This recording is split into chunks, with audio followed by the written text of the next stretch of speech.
প্রথমে আমি দুটো ডিমকে একদম ফেটিয়ে নিচ্ছি যাতে আস্তে আস্তে না থাকে। ফেটিয়ে নেওয়ার কারণ হলো আপনার মিক্সড ভালো হবে, এই কারণে একটা চামচের সাহায্যে সুন্দর করে ফেটিয়ে নেবেন। এভাবে ভালো করে ফেটিয়ে আমি একটা সাইডে রেখে দিচ্ছি। সেই ডিমের ভিতরে আমি সামান্য একটু বিট লবণ দিয়ে দিচ্ছি, দিয়ে আবার একটু ফেটিয়ে নিচ্ছি। কে বিট লবণ দেয় তা না, বিট লবণটা ডিমের ভিতরে দিলে একটু খেতে ভালো লাগবে, তাই দিয়ে দিলাম। এখন আমি নিয়ে নিয়েছি এখানে 1 কাপ পরিমাণ পানি দিয়ে আমি যেহেতু 4 জনের স্যুপ বানাবো, এখন আমি 4 চামচ নিয়ে নিচ্ছি, চায়ের চামচের 4 চামচ নিয়ে নিচ্ছি কর্নফ্লাওয়ারটাকে গুলিয়ে নিতে হবে, গুলিয়ে একটু রেখে দিতে হবে।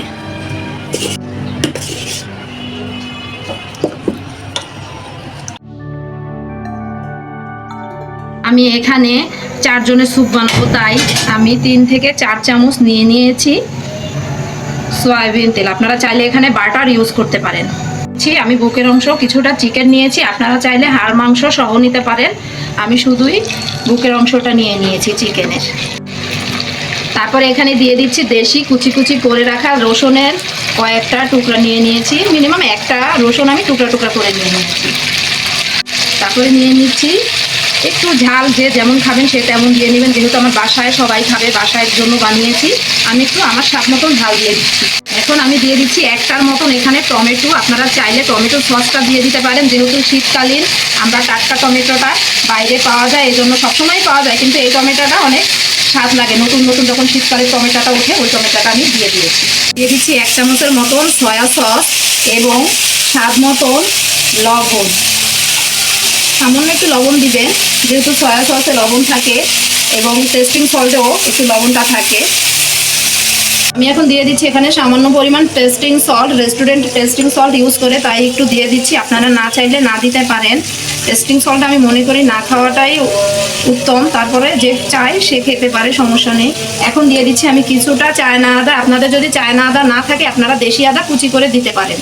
তো শীতকালে আমাদের এই স্যুপটা ছেলে মেয়ে সবাই সন্ধ্যায় নাস্তার টেবিলে অনেক পছন্দ করে।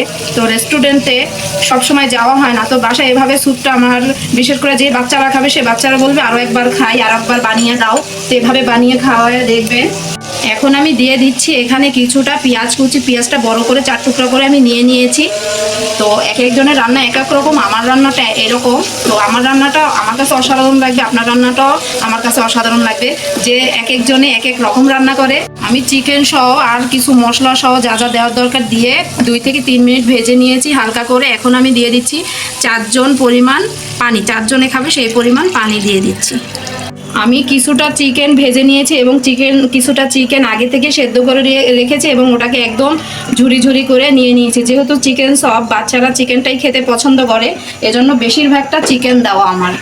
রেস্টুরেন্টে সাধারণত এরকম স্যুপের ভিতরে চিকেন দেয় না, তো বাসায় খেলে তো বেশিরভাগ চিকেনটাই খাওয়া হয়। তো এই পর্যায়ে আমি দিয়ে দিচ্ছি কর্নফ্লাওয়ার গুলিয়ে রেখেছিলাম, সেটা এখনই দিয়ে দিচ্ছি। দিয়ে আমি ফুটিয়ে নিব। আপনারা এখানে চাইলে সবজি অ্যাড করতে পারেন, তো আমি সবজিটা দিচ্ছি না, যেহেতু বাচ্চারা চিকেন পছন্দ করে চিকেন স্যুপ, এ কারণে আমি সবজিটা এখানে দিচ্ছি না। আপনারা যখন কর্নফ্লাওয়ারটা দিবেন অনবরত নাড়তে থাকবেন যাতে লেগে না যায়, এবং কর্নফ্লাওয়ারটা কিন্তু লেগে যায় এবং দলা পাকিয়ে যায়। এভাবে নাড়তে থাকলে সঙ্গে সঙ্গে নাড়বেন, দিবেন আর নাড়বেন, তাহলে আপনার দলা পেকে যাবে না। তো বলছি রেস্টুরেন্ট স্টাইলে বাসায় বানিয়ে খাবো। এখন আমি দিয়ে দিচ্ছি গার্লিক চিপস। এটা কেউ ঘাস পাতা বলে, কেউ গার্লিক চিপস বলে। তো গার্লিক চিপস পাতাটা যদি না থেকে থাকে, বা এই পাতাটাকে অনেকে তো বলে ঘাস পাতা, যদি না থাকে আপনারা নাও দিতে পারেন। তো শীতকালীন এই চিকেন স্যুপটা রুগী এবং সকালে বাচ্চাদের বা বিকেলে নাস্তার টেবিলে স্যুপটা অসাধারণ লাগবে, বানিয়ে খেয়ে দেখবেন।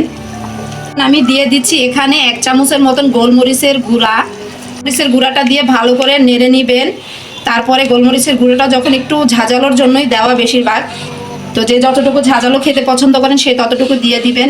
ডিমটাকে আপনারা দিতে দিতে এভাবে না একদম শুধু অনবরত নাড়তে থাকবেন, একটার সঙ্গে একটা লেগে যাবে না এবং লেয়ার হতে থাকবে। এভাবে ঘুরিয়ে দিবেন, লেয়ার হয়ে যাবে।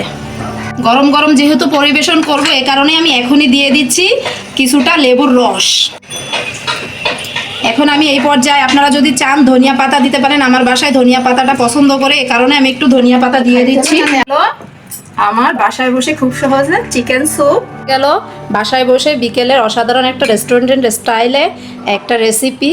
তো আমার রেসিপিটা যদি ভালো লেগে থাকে অবশ্যই আমার পাশে থাকবেন, কমেন্ট করবেন, সাবস্ক্রাইব করবেন এবং আপনার মোবাইল থেকে আপনার মন থেকে আমার পাশে আবারও বলছি সাবস্ক্রাইব করবেন। তো আমার রান্নাটা যদি এবং আমার রেসিপিটা যদি ভালো লেগে থাকে অবশ্যই রান্না করে খাবেন এবং আমাকে কমেন্ট করবেন। আজ এই পর্যন্ত, সবাই অনেক বেশি ভালো থাকবেন। আল্লাহ হাফেজ।